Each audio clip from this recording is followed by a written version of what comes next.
Hello。好，谢谢你们，我一定要把这腰背挺起来。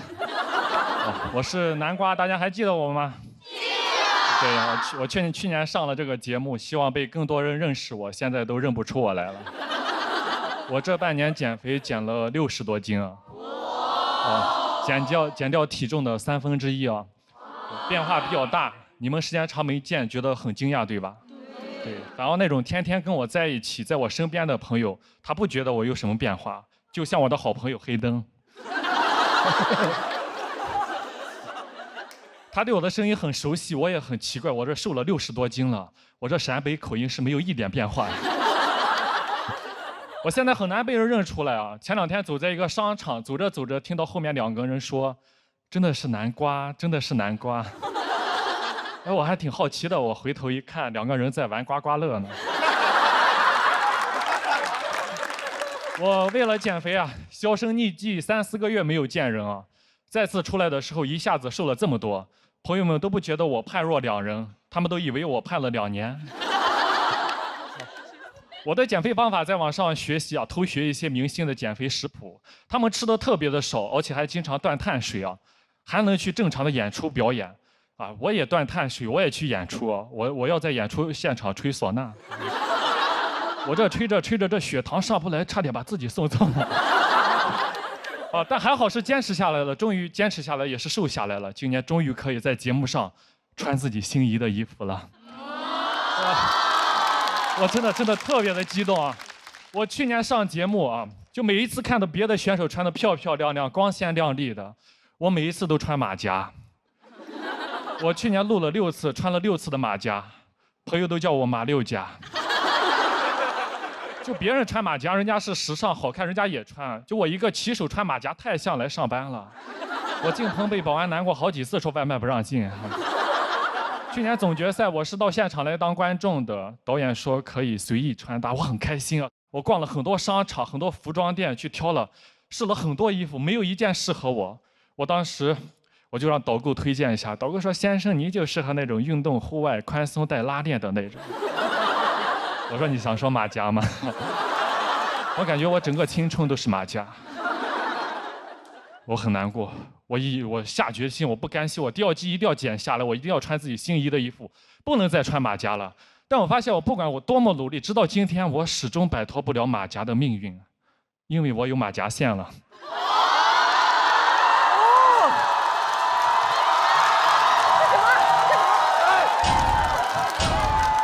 算了，这样，咱这是脱口秀，不是脱秀啊！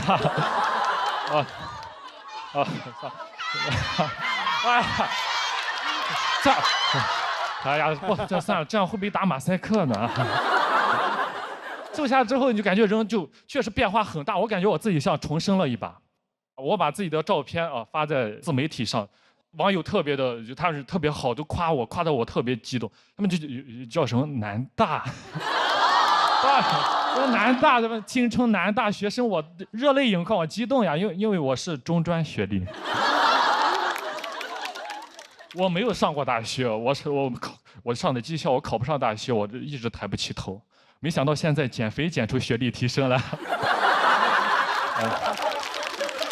谢谢，我现在是我们宝鸡铁路技校毕业的第1个南大。对的。虽然学信网上查不到，但是小某书上都是承认的。谢谢你们，谢谢姐妹们。但减肥也不全是好事情，前2天就挺难过的。有一个品牌找到我，他说他们是个电瓶车的品牌，说他们老总很喜欢我，要跟我合作，私信我，我也很开心很激动啊。但见面的时候他们反悔了，他说你是谁呀？南瓜呢？我说我是南瓜，你怎么变成这个样子啊？跟节目上不一样，我们想合作的是那个黑黑的、胖胖的、土土的南瓜，你这样拒绝跟你合作，我也很难过，我人都傻了。我这半年天天挨饿，不好好吃饭，没想到换来的是没饭吃。但我也不后悔，为什么减了？因为我今年29岁了，再过几个月就要30岁了。回想到30岁之前全是那种肥胖油腻的形象。我本来可以习惯那种形象，直到有一天见到了10个晴天。他们就在我的面前跳舞，活力四射、青春洋溢的样子，我当时很难过。我说20多岁就应该是这个样子呀，我不甘心，我一定要减。其实本来也没有那么努力啊，后来啊，有观众叫南大，在一声声南大中迷失了自己，硬逼着硬饿自己，一晚上硬大半夜饿得自己掉头发、胃溃疡、肠胃炎。我想喝奶茶，但是这个时候内心有个声音说：南瓜坚持住，不能喝。这个时候你要想象你到时候在舞台上那个美美的样子，我一次次的忍住了饥渴，这就是望美止渴吧。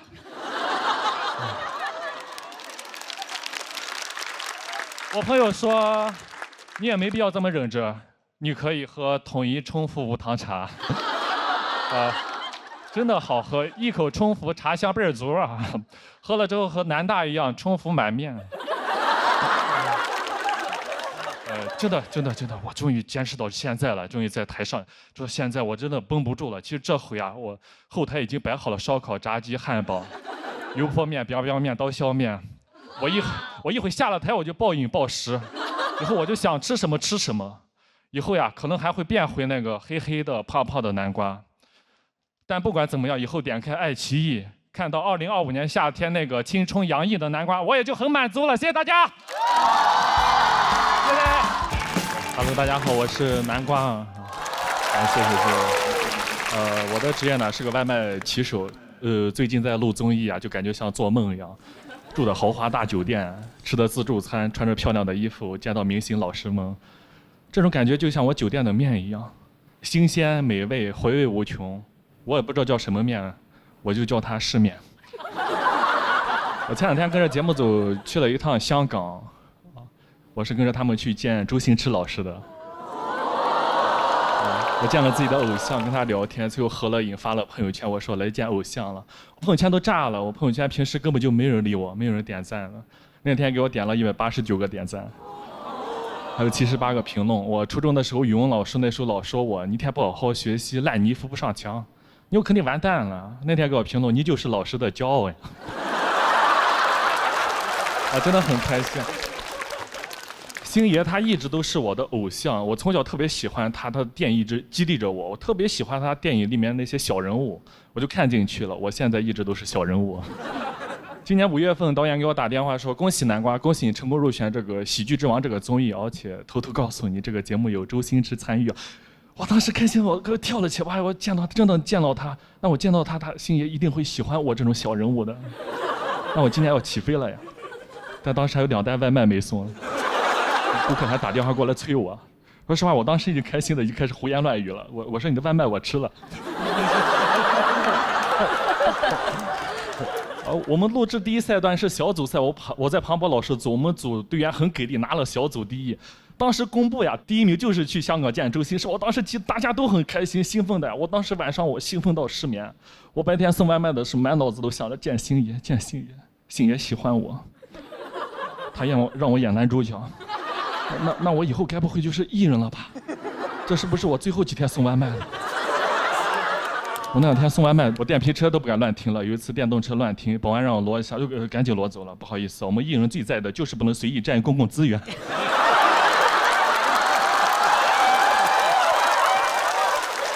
我在上海送外卖，有很多一起送外卖的同事跟我同甘共苦，关系都特别好。但有一个骑手跟我关系一直不好，他在背后说我坏话，蛐我。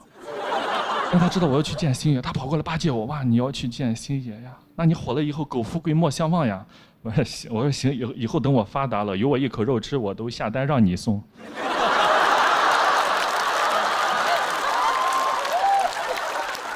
我要见星爷，我知道他一直在香港，他说的是粤语对吧？那我就练粤语，我有空就练，说2句的。我甚至送外卖都不说祝你生活愉快了，我说的是祝你好，祝你生活愉快。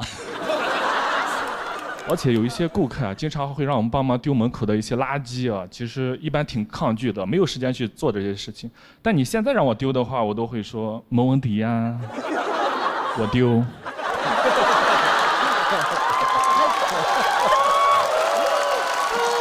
学坏了你。我知道他的偶像是李小诺，我甚至买了双截棍，我想给他表现一下，我练了，但双截棍特别的难，我练了一会，在我头上来好几下。但我觉得是值得的。我甚至见他之前，我专门去理发店理了个发型，这个就是理的，还可以吧？因为我之前都是理的光头，就是我自己有个推子，我自己给自己刮，就自己给自己刮的话，后面看不到镜子，刮起来就难刮一点，所以我以前就叫自己南瓜。什么破绽？当时坐在飞机上特别的激动，我要去见星爷了。然后导演组说你用那个手机记录一下这个信息，我当时特别激动的，但是我压抑，我拿手机哇，飞机上300多个人呀，哇，你们也都是去香港的，那你们去香港是干什么的呢？你们应该都不知道，我是去见周星驰的。我当时太假了，去了之后大家都很激动，都很开心，付航也去了，他开心的像个猴一样。他给星爷说：“星爷你好，我叫付航。”观众都说我是猴。星爷乐了，星爷特别喜欢他。这时候有个德云社的老师朱鹤松老师也去了，他就对着星爷打快板呀。德云社的基本功扎实对吧？这快板打的是真精彩，打的我这双节棍是拿不出来了，因为确实昨天机场安检被没收了。没事，我到时候我嘴都颤抖，见到自由说：“我说星爷你好，我很南瓜哈。”星爷说：“你还是说普通话吧。”我说我是南瓜，我是个外卖小哥。他说你外卖小哥，我演过外卖小哥。我说我知道，你演的是那个《破坏之王》里面那个何晶莹，然后有自己喜欢的女生，通过自己的努力，然后打败了坏人，逆袭跟那个女生在一起了。我现在也是外卖小哥，我也有自己喜欢的女生啊，她现在也嫁给别人了。星爷笑了，给我鼓掌，他笑了只给我鼓掌。我当时特别激动，我就知道他一定会喜欢我这种小人物的。我甚至结束的时候，我们一起合影，星爷还跟我说：“你挺有意思的，土豆。”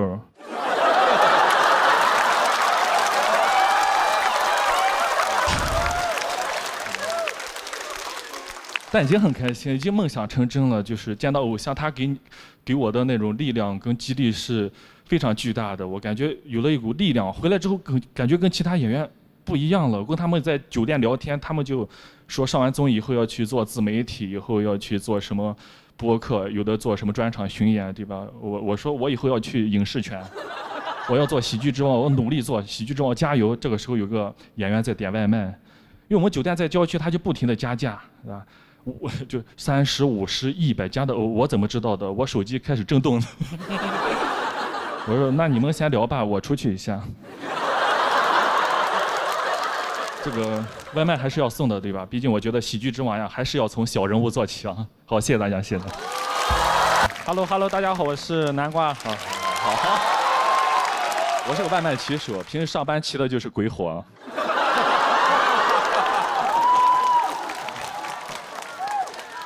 但是我这人又很自卑，我一直没有稳定工作。但是我现在比赛比到半决赛了，前2天有一个经纪公司的经纪人啊，那个公司还挺厉害的。他说南瓜你愿意签约吗？我说那你们有五险一金吗？他说有，也问其他人了，其他人都不愿意签约，他们觉得合同是一种束缚，说什么1年2年，但对于我来说是一种编制啊。那个人他问我你想签几年呀？我说你最多能签多少年呀？他说10年，我说10年太少了，我都想把自己梭哈出去。能不能签100年呀？用不完还可留给我娃。去世的时候把我娃拉到床边，爸这辈子没什么留给你啊，还有30年的合同。我最近一直都很开心，甚至送外卖有些小飘了。有一次出去送外卖被交警给拦住了，说我没有戴头盔，让我出示身份证。我说他那个身份证还在我那个经纪人那一块呢。小姐嘛，别废话，来罚单上签个字。我说你要普通签还是要透签呀？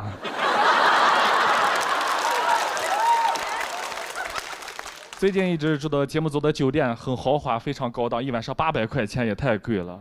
800块钱没必要住这么贵，对吧？花这么多钱没必要，对吧？你如果把这个钱直接给我的话，我有很多办法的。我睡桥洞都行，我可以睡我电瓶车上，我可以睡黑灯的房间，反正他也不知道。最近开始打车了，就是因为节目组打车是报销的，所以我能打车就打车。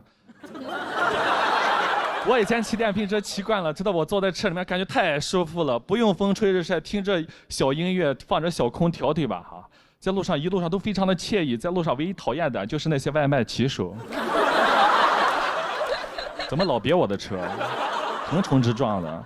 这时候司机开始骂了，那些送外卖的没有一个有素质的。我说你别说了，他们也不容易。你看晒那么黑。他说啊，那你是做什么的呀？我说我是个艺人。我最近在爱奇艺参与一档综艺的录制。他说什么综艺把你晒这么黑？你该不会是在爱奇艺种地吧？我这个人其实学历不是很高，我当时学习挺努力的，高考考了231分。当时想完了，当时不敢回家面对父母，没想到回去之后，我爸还安慰我，他231分不是你的正常水平，你少考了19分。我当时想完了，231分也报不了我心仪的大专了。我这人性格要强，宁做鸡头不做凤尾，我就报了个中专。我上完高中再去上了中专。我现在有高中跟中专双学位。你考200多分，很难再找到自己喜欢的工作了，对吧？付航也考200多分。付航当年在北京当了保安，我在上海送了外卖。我们俩这么多年兜兜转转，今年在这个节目顶峰相见。但我每次录节目见到付航，我都莫名其妙老想躲着他，因为我这人本能就是怕保安啊。你知道我们外卖骑手最怕哪种保安？就怕那种有激情的保安。我们在这办决赛，他不用比赛，他守在总决赛大门口迎接我们，我就怕他突然站起来，送外卖的不让进啊，送外卖的。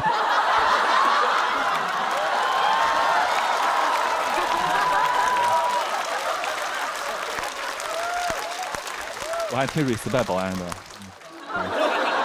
也 respect 他，其实我们都挺不容易的，学历低。我也是有一次送外卖送到一个商场，看人讲脱口秀，我也来讲，但挺难的。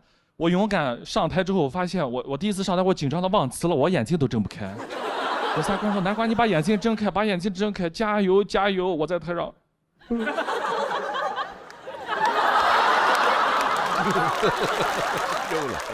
这是我写的第一个段子。我今天在节目上讲了，前5分钟一直闭着眼睛，最后1分钟把眼睛睁开了。那一刻我看见了大家，我4年磨一剑。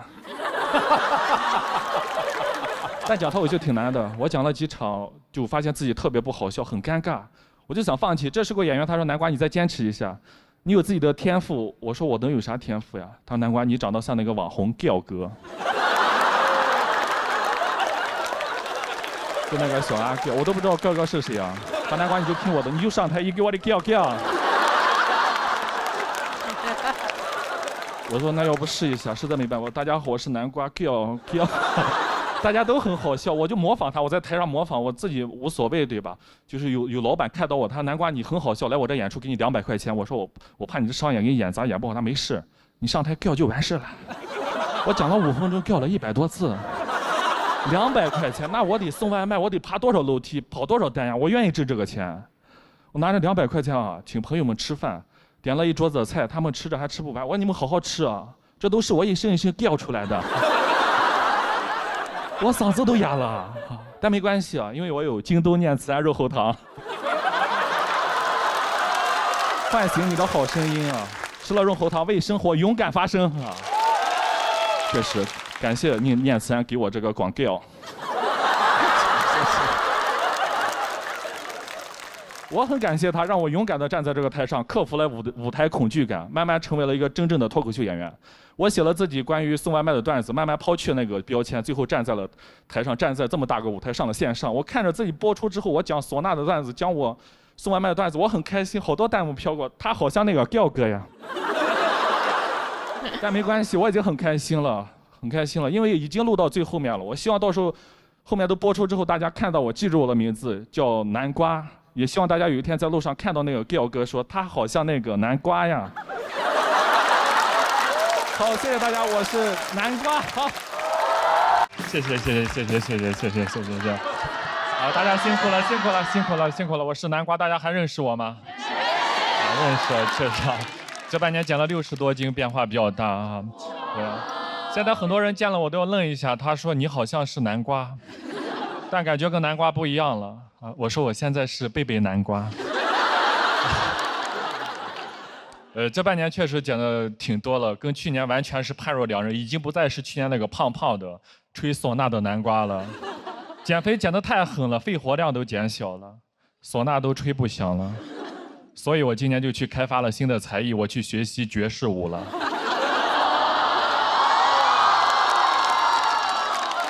这就是魏武。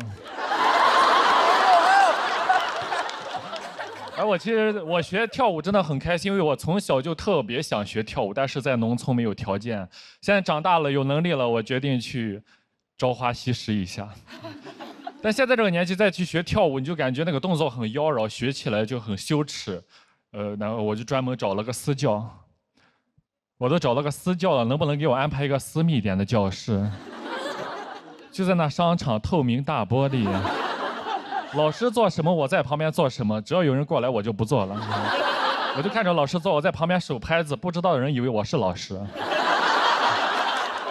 老师他就鼓励我，他说我们跳舞呀，最重要的是胯要灵活。他说你的胯挺灵活的，有天赋，是不是偷偷练过？老师不知道，我之前送外卖，每天在电瓶车上就是这样。我在学爵士之前就做过很多年的骑士了。真的，现在体验了一下，真的很开心。我小时候特别想学跳舞，但没条件，没得选。我爸在家里，我爸吹唢呐，我就只能跟着我爸吹唢呐。有人说唢呐不挺好，现在在白市场多挣钱呀。其实这个工作真的不太挣钱，因为这个工作呀，它太不稳定了。你不知道啥时候有活儿，别人活多了，我爸就活少了。但是活多的时候，一个活连着一个活，我爸有时候半个月都不回家啊，我妈也不担心他外面有人，因为他知道外面肯定人没了。这个感受了一下，真的非常的开心。真的小时候，你别说才艺了，连兴趣爱好都很奢望。我上初中第一次接触篮球，一下子就迷上了，天天跟2个朋友一起玩。大哥拿到篮球传给我，我跑得快，跑过去传给老三，老三一上篮，我们这一条龙配合太厉害了。我们当时觉得我们长大都能打 CBA 啊，后来长大了，我在送外卖，大哥在卖烧烤，老三当了保安。后来大哥把肉烤好打包好，我骑电瓶车送过去，老三门一开，还是一条龙。我们没能相聚在 CBA， 但是我们相遇在了 CBD。到了社会上，就感觉离我的舞蹈梦想越来越遥远了。但那2年很开心，能在网上看一些视频，看一些偶像练习生这种青春有你这种唱跳节目，我很喜欢看这些练习生。就我觉得他们那种青春活力能感染到屏幕外的我。那时候有一首歌叫 Yes OK 啊，特别的火的，当时很多人都在跳。我在送外卖看周围没人的时候，我也会偷偷的慢慢追，慢慢追我的梦。我觉得那些练习生就是我梦想的一种寄托，看那个节目很有代入感，跟他们能共同的成长。我当时还给他们投票，甚至送外卖的时候帮他们拉票。你好，能给个好评吗？他说在哪里给？我说你有爱奇艺 VIP 吗？那时候靠着手上的外卖给喜欢的选手拉了不少的票，也是发动了真正的饭圈。那时候那个精神状态跟周围那些同事很不一样。热奈他们出道那天，这非常开心。我坐在电动车上，我说终于成团了，成团了。旁边骑手成团几个人呀？我说9个人，他9个人，那你送得过来吗？他们不理解我，他们觉得我是个异类，他们甚至还嘲讽我。他说你天天看那玩意有啥意义吗？有啥意义吗？你也去报名，你也去青春有你也去报名参加。我说算了吧，咱别斗了，我能去爱奇艺，我去爱奇艺搞笑吗？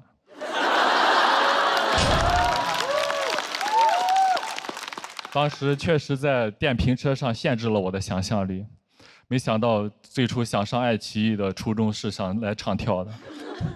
去年一路比赛比到半决赛，更没想到是半决赛的嘉宾竟然有虞书欣，感觉像做梦一样，这个青春一下子就回来了。导演还给我们说，你们半决赛的选手明天在虞书欣的面前，大家表演一下 Yes OK 惊喜一下。我当时说这不好吧？你看我哪里有跳舞的样子呀？咱就别丢人了。其实我内心想的是 Welcome to my home court 啊，这首歌没有人比我更 OK 了。但当时大家知道我去年那时候200多斤啊，我回去对着镜子我偷偷练，我完全已经跳不动了，已经跳不起来了。我真的很紧张。第2天彩排的时候我就想了个办法，当时小北在我前面。跳得不错，那我就跟着他跳。结果第2天一直完全找不到北了。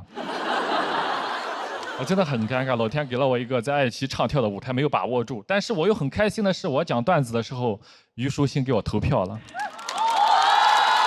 他说：“南瓜老师加油，你一定可以成为你想成为的人。”我当时愣了一下，我说这句话不就是当年给你在手机上说的话？真的就像当年扔出的回旋镖一样，又落在我的身上。我终于鼓起勇气，我去报了舞蹈班。我真的很开心，我就问那个老师：“我老师，我之前对着手机我自己练，怎么练都不太对劲。”老师说：“你先从电瓶车上下来。”啊，你这跳舞束手束脚的，你往两边迈开两步，大胆一点。我就跟着老师往两边迈开两步，跟老师一跳，一下子就对了。我真的好开心呀！没想到这简简单单这2步，我用了20年。谢谢大家，我是南瓜。好，谢谢大家，我是南瓜。我的工作是个外卖骑手，现在也讲脱口秀，但我讲脱口秀一直很怕，我怕场子没反应，怕冷场。我就特别羡慕我爸，我爸他从来不怕，我爸他是吹唢呐的。我爸的工作呢是个唢呐匠，他有一个唢呐班子，专门在我们农村那边吹一些百鸟朝凤那些曲子，送那些去世的人走。他这么多年已经送我们陕西宝鸡那一片很多人走了，人送外号宝鸡费玉清啊。我小时候就特别羡慕我爸这个职业太好了，因为小时候家里穷，吃饭都吃不好，我爸天天在外面吃席啊。他天天吃席，吃得真好。当然他自己吃席也会给家里打包一些剩鱼剩肉，我很喜欢吃。我从小就是吃那种百家饭长大的，我现在长大了送外卖给百家送饭，也是一种回馈了。我爸现在还在村里吹唢呐，我在外面讲脱口秀，也都算演艺行业。但有时候确实挺羡慕我爸的，就是我平时在剧场演出，底下观众坐的舒舒服服的，有的还翘着二郎腿，还有玩手机的。我爸表演的时候，底下都得跪着。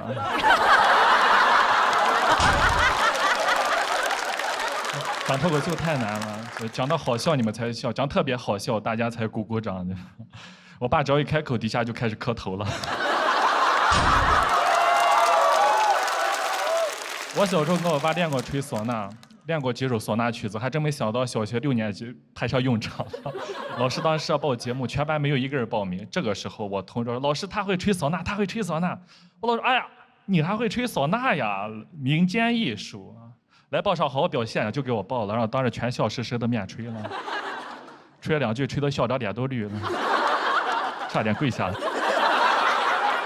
其实小时候活动还挺多的，做什么手工作业比赛，我喜欢去动手，我努力认真的去做，每次拿不到名次。后来发现那些其他同学都让父母帮忙做的，我说找父母，这不是作弊耍赖吗？那回去我也找我爸，我爸做的就太专业了，他做那白事上纸扎的房子太好看了。我当时随便拿的一个带到学校都是降维打击，我看着同学们羡慕的样子，我不要用你爸的业余挑战我爸的专业。我家里那种纸扎的东西还挺多的。我现在在上海送外卖，我经常会在路上遇到一些超跑豪车从我面前过去。说实话，我也不太羡慕，家里什么都有。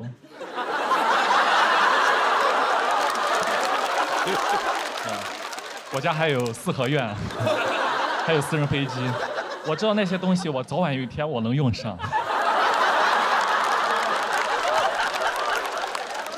但确实啊，唢呐匠这个工作啊，一直他都没有社会地位。我爸一直被人瞧不起。我小时候也经常被一些同学嘲笑我，他们放了学见了我，你爸吹喇叭的，你爸吹喇叭，吹喇叭。我说吹喇叭怎么了？到时候还不送你爸走？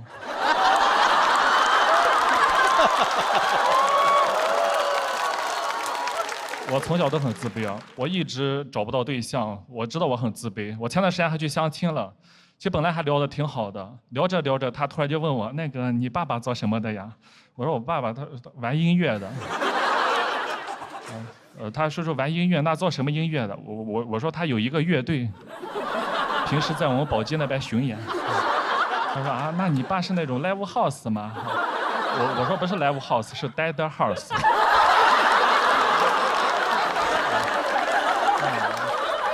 那你爸这个乐队水平怎么样？能不能去参加那个乐队的夏天呀？我说不太适合，他这个呀不太适合线上。平时接触的都是一些 underground 的。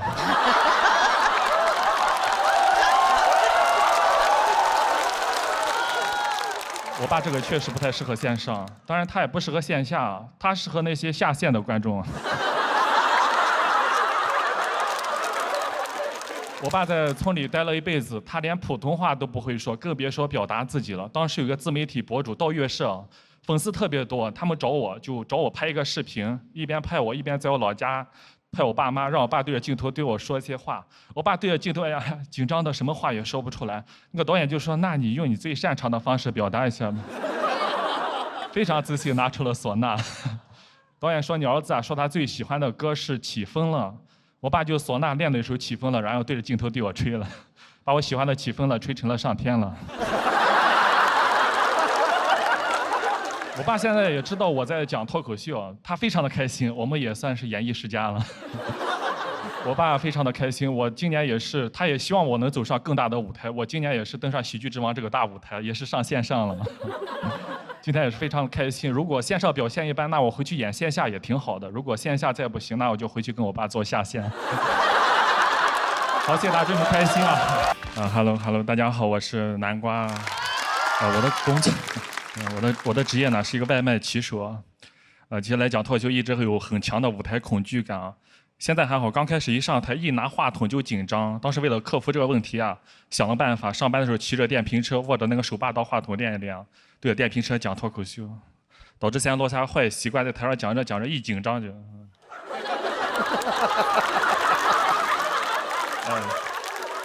我这个人从小不是很自信，从小学习不好，高中毕业就出来打工了。当时找的第一份工作是做保安啊，管吃管住还挺安逸的。后来干着干着，我觉得工资有点少，我说得找个挣钱的工作，就去送外卖了。我送段时间发现辛苦的程度超乎我的想象，又回去当保安了。当着后来又去送外卖哈。我这个人文化水平不高，但是我告诉自己找工作呀，一定要注意这个劳逸结合啊。能看出来我是个 I 人啊，我很社恐，但我有时候也是个 E 人啊。它分时间段，比如说上班送外卖，那时候是个 E 人啊，因为那时候穿着制服，对吧？甚至衣服上都写着 E 了吗？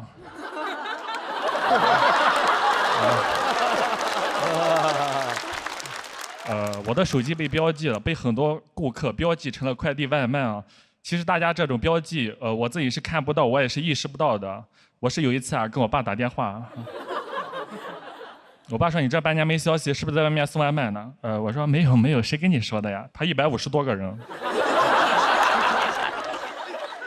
我当时上学学习确实很差，但是我当时也没有想到自己长大会送外卖啊。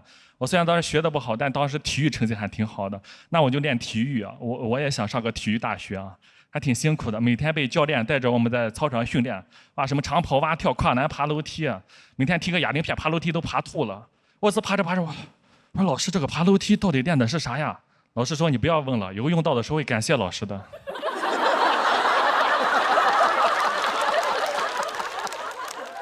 老师就是老师，看得比较长远。我现在送外卖上楼前，我说这题我做过，就是练过体育，现在送外卖就跑得快一点，对吧？但外卖这个行业也没有前2年那么好做了，因为做的人越来越多了，甚至有好多大学生现在出来也送外卖，跟人抢饭碗。这些大学生怎么说呢？当年高考就被他们淘汰过一次了，怎么现在毕了业又来跟人竞争，追着人砍我？我之前真的很怕送大学生，送过去隔着墙还进不去。同样的年龄，人家都在那打篮球的、谈恋爱的、读书的，欢声笑语。我在外面骑个电瓶车，好羡慕他们呀。但现在发现好多大学生出来也跟我去送外卖啊，现在看法也变了，就原来我少走4年弯路啊。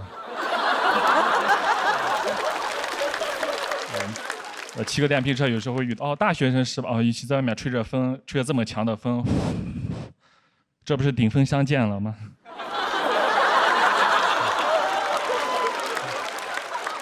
确实，虽然现在单子少，但其高峰期还可，尤其像下午、晚上这种饭点，我这有经验的，我一趟能拿4、5个外卖的。但我知道大家都很着急，我每次看到手上这4、5个外卖，我就知道这个时候天上也有4、5双眼睛正在盯着我。我也知道大家花了钱，可能希望这个外卖送快一点，对吧？给大家送上楼，我也愿意送上去的，毕竟我也练过，对吧？但现在在上海啊，还有很多老小区没有电梯，都是6层楼高的那种，基本上都是6楼在点，1号楼很少点的。6楼的顾客呀，10个里面5个正在上厕所，3个在洗澡，还有2个腿脚不便。哇，你就感觉6楼住的这些人住的都像赘婿啊，他们都不想娶，就想着能不能上门呀。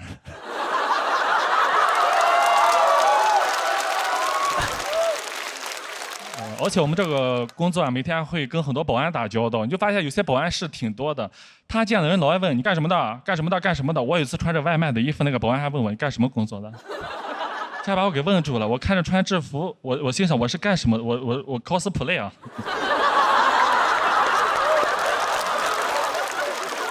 但有时候也会接一些学校的外卖，因为学校那些学生会很多人一起点，就很方便。但有些学校不让学生点外卖，有的学生想吃口外卖，想尽千方百计啊。我见过最离谱的一个学生给我备注：师傅，你送过来的时候不要穿衣服。他不要穿你外卖的衣服。到我们学校这边，他问的话，你就说你是我爸。我说这还挺有意思的，就赶紧抢到了。但他备注你必须要有信念感，不要被认出来了。我说这信念感，我天天 cosplay。但走过去啊，在学校门口看到他那一眼，2眼对上的时候，我信念感就崩了，因为他长得实在太帅了，他眼睛又大，皮肤又白，就完全不像我生的人。我当时就想跟谁能生出他，我当时都慌了。这个时候他突然看着我，爸爸你来了。他当时那个信念感实在太强了，在饥饿的状况下能叫那么真诚，我都感觉心里有一股暖流。我也是第一次被人叫爸爸，那种直击天灵的感觉都惊呆我了。别看我眼睛小，倒是这种情况啊。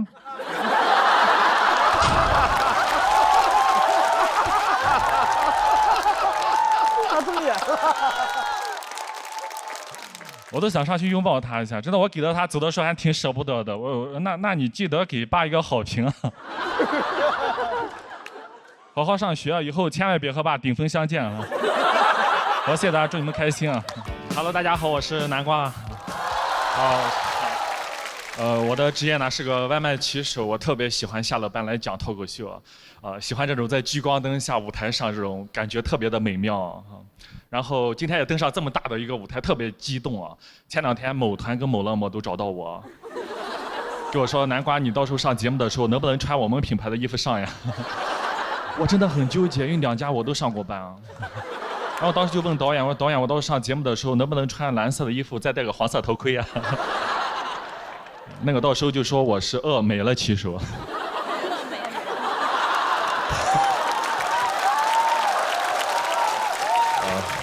谢谢。我是陕西人，我之前在西安那边送外卖，后来来上海了。因为我当时听说上海是全国外卖订单最多的城市啊，到了之后发现骑手也是最多的，骑手比订单还要多。但我感觉我挺适合在上海送外卖，因为这边气候比较湿润潮湿啊，我是干皮啊。我确实在这边皮肤好了很多，年轻了好多啊。我今年26岁了。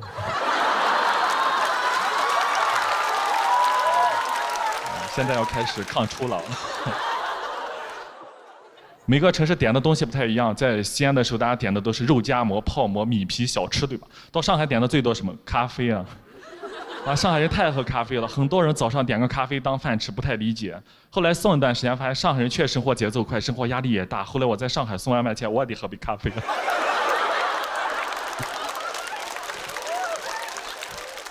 但确实刚到上海，就有的小区就特别难找，你找不到就要问。我有一次就问到一个阿姨，我说你好，阿姨，那个35栋楼在哪里啊？她说啊，小伙子你是外地人吧？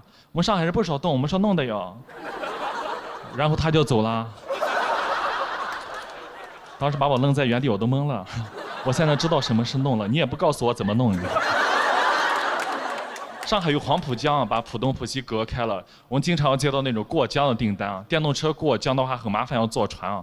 电动车在船上，风浪一吹就特别的晃，妈送个炸酱面过去都办好了。顾客过去也懵了，怎么办这么好？是不是偷吃我外卖了？吃不起啊，上海外卖太贵了，物价也挺高，我平时都自己做饭，很少去餐厅的。但我知道上海有一家餐厅对我们骑手特别的好，给我们打88折，又好吃。但就是离我家太远了，它有多远？都吃完回家又饿了。但确实在上海挺放松的，不像在西安当时那么紧张，每次出门都要戴好头盔、口罩，保护好自己，预防一下，预防那些老同学点外卖点到我。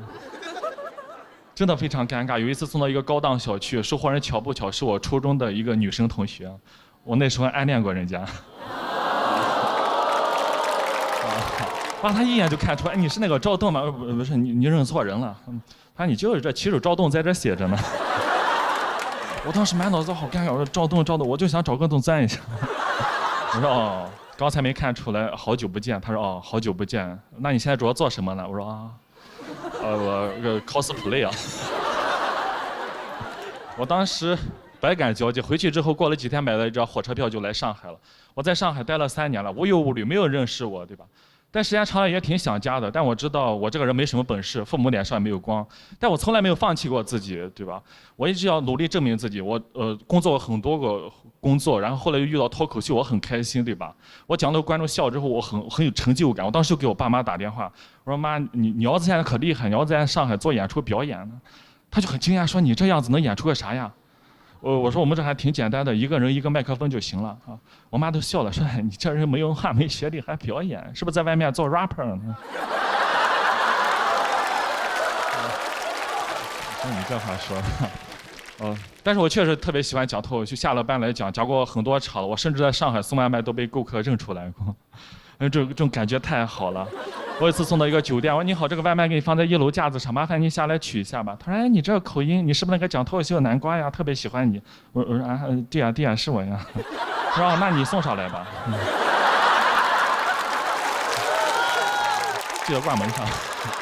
但真的我在上海很开心，我讲脱口秀之后，我认识了很多脱口秀演员朋友，他们真的特别好，愿意带我去玩、吃饭，带我去见世面，对吧？social，对吧？我甚至有一次被他们带着去夜店蹦迪啊。我去了之后我就后悔了，因为他们在里面玩得真的很开心，我在一边格格不入的样子，我就想赶紧走。但我又突然看到他们这些年轻人在里面活力四射的样子，我突然想到我也是年轻人呀，我也20多岁，我这个年纪我就应该像他们一样呀。我当时想到这我就勇敢地跳了下去，我跳了下去我就跟着他们在里面，我这蹦迪跟送外卖也没什么区别，这还不是在骑电动车吗？是不是？外卖到了，外卖到了。给你挂门上了啊！好，谢谢大家，祝你们开心啊 ！Hello，还有个朋友，Hello，朋友们大家好，我是南瓜。大家还认识我吗？我认识了，谢谢大家。我现在瘦下来之后，感觉自己年轻了很多哈。我现在偶尔会涂个素颜霜，修个眉毛。在上海，大家都说我精致，我把照片拍下来发在我的家族群里，我大舅说我是狐狸精。然后我去年上完节目没挣到什么钱，但我真的见了很多世面，比如在活动上知道王一博是真的帅，刘亦菲是真的美，这些都是我听唐湘玉说的。我的朋友走了起来，我知道我很平庸，没什么进展，我上限不高，每次比赛都讲一些外卖小笑话、外卖趣事，大家觉得挺有意思的，但也就那样。我没谈过恋爱，没有上过班。大家最有共鸣的职场爱情我都讲不了，每次得不了高票，我都有点怀疑自己要不要坚持下去。直到1个月前一场演出，它彻底治愈了我，是一个骑手平台组织的，现场来了500-600个外卖骑手，我从来没有讲过那么炸的现场。我说啥他们都笑，我说保安垃圾、外卖平台垃圾，他们站起来给我欢呼。那天给我台上讲出幻觉来了，我说今天这个舞台谁过来都不行，付航过来都打不过我，他来了都得被打，一个保安怎么拦得住500多个骑手？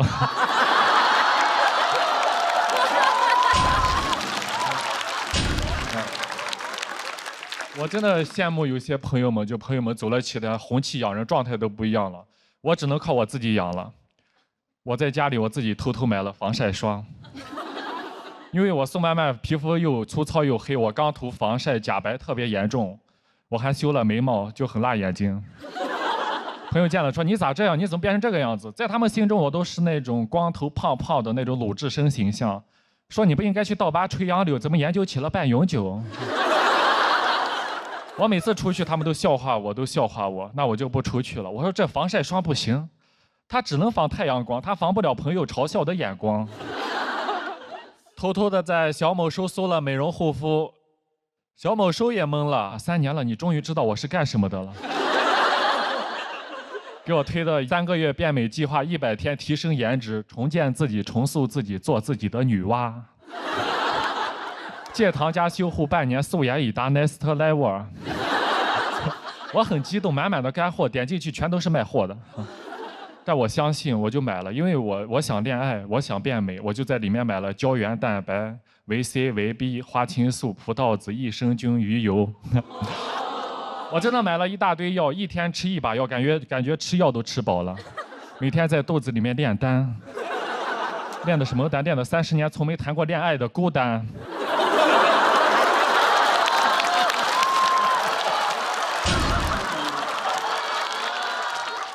说出来如何？我身边的朋友很优秀，对吧？他们优秀，那我也提升自己，我就去健身房报了课。去健身房器械特别的多，我不知道练什么，我就问教练，我想减肥练哪个？教练说我们这边有这个爬楼机、跑步机，其实挺有用的。我说啊，爬楼和跑步要是有用的话，